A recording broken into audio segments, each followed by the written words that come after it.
Welcome to this explainer. Today, we are taking a super fascinating and honestly incredibly practical deep dive into day 23 of the After the Hurt healing journey. Our focus? The massive power of trauma-informed language. This isn't just abstract theory, you guys. We're talking about the everyday words we use and how they literally shape the emotional realities of the people around us in an instant. I am so pumped to guide you through this because it's a tool you can start using the absolute second we wrap up here. Okay, let's dive into this. Words can shame, or words can restore dignity. Look, the emotional stakes here are incredibly high, even in our most casual, passing conversations. Every single time we open our mouths, we're making a choice, right? Words have this profound ability to make a person feel completely small or to help them feel truly seen. They can slam a heart tightly shut, or they can open a wide door to connection. And we really have to recognize the blast radius of our daily language. This impacts absolutely everyone in our orbit. We use words with our children, our spouses, and our friends. We use them with the people we lead and serve in our communities. But, and this is a big one we so often forget, we use words with ourselves. You know that little voice in your head when you, say, accidentally spill your morning coffee? Yeah, that internal dialogue is just as susceptible to the damage of shaming words or the healing power of dignifying ones. Let's see how this builds by looking at the two completely different paths our words can take. On one side, we have words that make people feel small, increase fear, and inevitably wound. On the flip side, we have words that help people feel seen, bring calm, and actually jumpstart that healing process. Now, we had to approach this with a ton of grace for ourselves. I mean, we all have moments of exhaustion or frustration where we accidentally snap and use words that push people or ourselves into shame. The goal of this explainer isn't to make anyone feel guilty at all. It's just to help us clearly spot these patterns so we can actively choose that path of healing. Section 1, Shame versus Dignity and Practical Shifts in Language.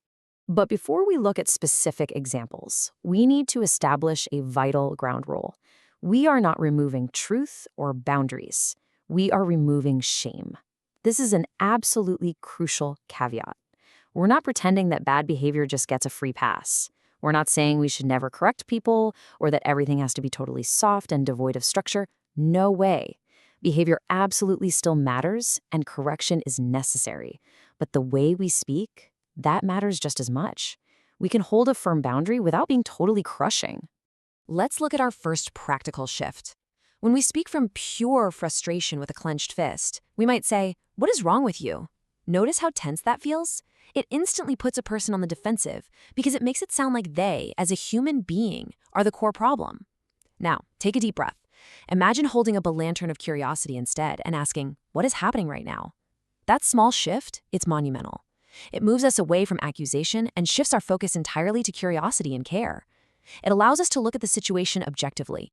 Now, what's really interesting about this slide is how we deal with high emotional overwhelm. We often hit a brick wall.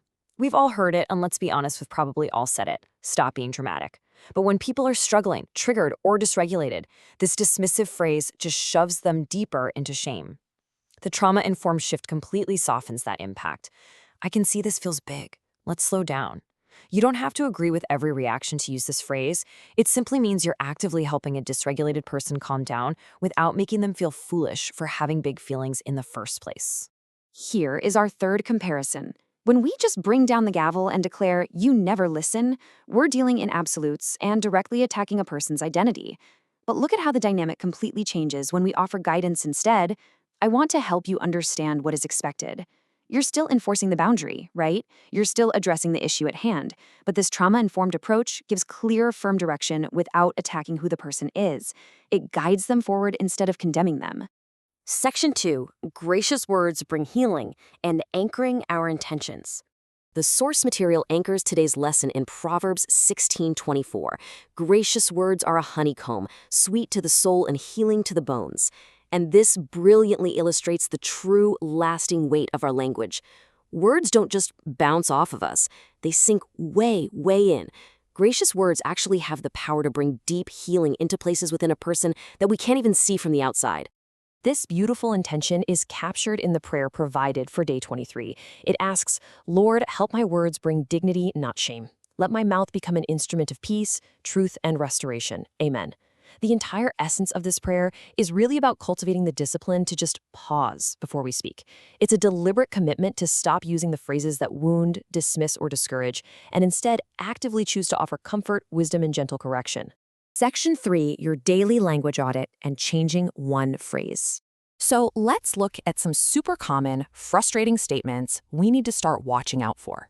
Why are you like this? You are too much. I am tired of you. Or maybe they're directed inward. I am so foolish. I should know better by now. I want to challenge you right now. Do any of these sound a little too familiar? Do you say these to your kids on a rushed, stressful morning? To your spouse during a heated argument? Or maybe internally to yourself when you make a simple human mistake? If they do sound familiar, here is your action plan. It's just 3 really simple steps. Step 1, audit just one phrase you commonly use. Seriously, don't try to fix your entire vocabulary at once, just pick one. Step 2, ask yourself honestly, is this phrase shame-based or is it dignity-based?